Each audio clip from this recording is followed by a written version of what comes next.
और young audience को हम ये नहीं समझा पाते कि लॉन्ग टर्म इन्वेस्टिंग क्यों ज़रूरी है। आपके थॉट्स क्या हैं? आप अगर किसी को कन्विंस करना चाहें या किसी को समझाना चाहें कि भाई आप इक्विटी में आए हो तो लॉन्ग टर्म के लिए आओ, तो क्या कैसे आप बोलना चाहेंगे उसको? देखिए, सोचने का ये है सबसे बेस्ट बात कि जो अमीर हुआ है शेयर बाजार से वो लॉन्ग टर्म से ही हुआ है।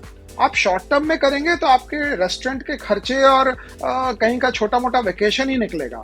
लेकिन अगर आपको retirement from life in the sense working life, financial freedom चाहिए, वो लॉन्ग टर्म इन्वेस्टिंग के बगैर मुझे नहीं, I don't know anyone who's done it. So at least 10 years of consistent. So in markets we say surviving is winning. If you can survive, you will win.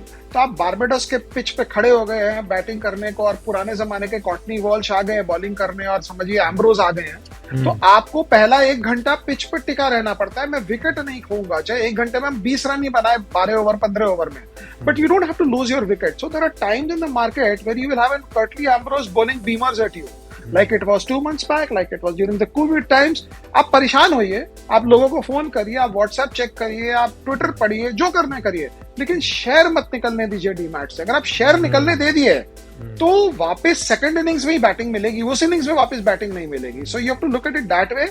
हाँ, but अगर आपकी company गड़बड़ हो गई है, फ्रॉड डिस्कवर हो गया है, तो पहले जीरो मार के 20% नीचे करके आप बेचिए। अगर आप डर के नहीं बेचेंगे कि भाव घट जाएगा तो कोई और बेच के और बेच देगा। So if there is a problem in your company, if a fraud has been identified, if there is a permanent character problem in a company, economic character has been destroyed, you sell the stock 20% down, because if you don't sell it, somebody is going to knock it off 40%. तो वो angle से सोचना चाहिए।